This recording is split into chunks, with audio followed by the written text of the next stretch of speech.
যোগসূত্র হলো নামাজ ত্যাগ করা। বুঝছেন? মানে কাফের এবং মুসলমানের মধ্যে পার্থক্য কি? নামাজ ত্যাগ করা। এখন দেখেন মুহাদ্দিসিনে কেরাম কি বলে।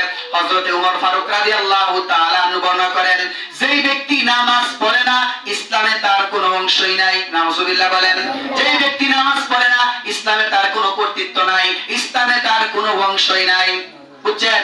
আরেক সাহাবী বর্ণনা করেন, যেই সাহাবায়ে কেরামের জামানায় নামাজ ত্যাগ করাকে কুফরি মনে করা হইতো, নামাজ ত্যাগ করবে যারা তাদেরকে কুফরি মনে করা হতো, অন্য অনেক কাজ করলেও তাদেরকে কুফরির কাজের সমতুল্য মনে করতো না, কিন্তু যারা নামাজ ত্যাগ করতো তাদেরকে কুফরির কাজের মতো মনে করতো। নাউজুবিল্লাহ। হযরত আব্দুল্লাহ ইবনে মাসউদ বলেন, তারকুস সালাতি কুফরুন, যে ব্যক্তি নামাজ ত্যাগ করলো সে যেন কুফরি করলো। নাউজুবিল্লাহ। যে ব্যক্তি নামাজ ত্যাগ করলো সে কি করলো? কুফরি করলো। ইমাম শাফি, ইমাম মালিক রাহমাতুল্লাহি আলাইহি বলেন, তারিকুস সালাতি কাল মুরতাদি, যে ব্যক্তি নামাজ ত্যাগ করলো সে মুরতাদের মতো। নাউজুবিল্লাহ। মুরতাদ বলা হয় ইসলাম ধর্ম থেকে অন্য ধর্মকেও যে চলে যায়। মান বাদালা দীনুহু ফাকতুলু, যে ব্যক্তি মুসলমান থেকে অন্য ধর্মে চলে যাবে তাকে কতল করতে হবে।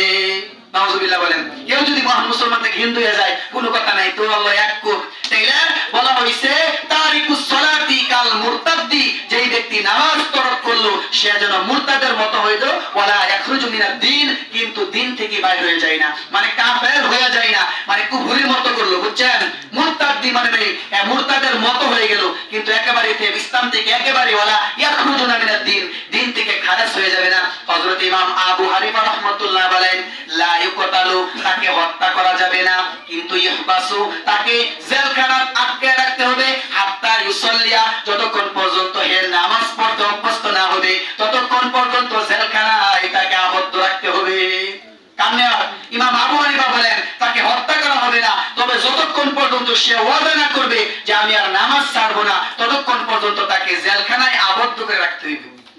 এত পরিমাণ নামাজের দাম। এখন মুহাদ্দিসিনে কেরাম এই হাদিসের ভাষায় আরো ব্যাখ্যা করেন, কেউ যদি নামাজ তরক করাকে, নামাজ ছেড়ে দেওয়াকে সে মনে করে যে তিটকারি করে, নামাজ ছেড়ে দেওয়াকে জায়েজ মনে করে, যে নামাজ বন্ধ যারা আছে আটরশি, দেওয়ানবাগি, রাজারবাগি, মাইজবান্দারি, আরো কত বন্ধ আছে না, যে খাজার বাবার দরবারে গেলে নামাজ তো কিচ্ছুই লাগে না, যারা নামাজ ছেড়ে দেওয়াকে বৈধ মনে করে তারা কিন্তু কাফের হয়ে যাবে। কেউ যদি নামাজটা টিটকারি করে সেও কাফের হয়ে যাবে।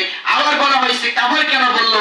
কোন ব্যক্তি যদি নামাজ না পড়ে মৃত্যুর সময় তার ঈমান নসিব হবে না, এই জন্য আখিরাতের দৃষ্টিতে কুফর কাফের বলা হয়েছে। নাউজুবিল্লাহ বলেন। এই জন্য কি কিন্তু নামাজ পড়ে না, মরার সময় গ্যারান্টি কি আছে যে আমার ঈমান নসিব হইব? হ্যাঁ, হাদিসের ভাষায় বলা হয় যারা নামাজ পড়বে না তাদের মৃত্যুর সময় কি হবে না? ঈমান নসিব হবে না। তা আমরা একটা সবাই আসল সম্বর মান কলা আখিরুল কালাম লা ইলাহা ইল্লাল্লাহ, শেষ কালাম যদি লা ইলাহা ইল্লাল্লাহ হয় তাহলে জান্নাত, ওই ব্যক্তি জান্নাতে চলে যাবে। তবে যারা নামাজ পড়বে না তাদের কামিল ঈমান নসিব হবে না, তাহলে অনন্তকাল জাহান্নামে জ্বলতে হবে। কবে কিয়ামত হইব, কবে হিসাব হইব, কত হাজার কোটি বছর পরে জান্নাত দিব, শরীর পুরিয়া থাকবো কিছু? এই জন্য নামাজ পড়া দরকার আছে না নাই? আছে। আবার যে কেউ যদি নামাজ ছেড়ে দেয় সে যেন কুফরের মতো কাজ করলো। যে নামাজের কতগুলো পাইলাম দেখেন। ওমর রাদিয়াল্লাহু তাআলা তিনি বলতেছে যে নামাজ ছেড়ে দিতে তার ইসলামে কি নাই? কোনো অংশ নাই। আব্দুল্লাহ ইবনে মাসউদ বলেন তারকুস সালাতি কুফরুন, যে নামাজ ছেড়ে দিল সে যেন কুফরি বলল। ইমাম মালিক শাফি বলেন তারিকুস সালাতি কাল মুরতাদি, যে নামাজ ছেড়ে দিল মুরতাদের মতো। ওয়ালা ইয়াখরুজু মিনাদ দ্বীন, ওয়ালা ইয়াখরুজু মিনাদ দ্বীন, দিন থেকে বের হয়ে যায় না। আবু হানিফা বলেন লা ইকতালু, তাকে হত্যা করা যাবে না। ইহবাসু, জেলখানায় আটকে রাখতে হবে। হাত্তা ইউসাল্লিয়া, ততক্ষণ পর্যন্ত সে নামাজ পড়তে অভ্যস্ত না হবে। আর মুহাদ্দিসিনে কেরাম বলেন নামাজের এত গুরুত্ব দিয়েছে, ঈমান এবং কুফরের মধ্যে মাঝখানে যে একটা প্রাচীর, সেটা হলো নামাজ। সুবহানাল্লাহ। নামাজ পড়বেন তো ইনশাআল্লাহ? এই সবাই হাত তুলে না, নামাজ পড়বেন তো ইনশাআল্লাহ? আল্লাহ সবাইকে নামাজ পড়ার তৌফিক দান করুক, সকলে বলে আমিন। যে আল্লাহ রাসূল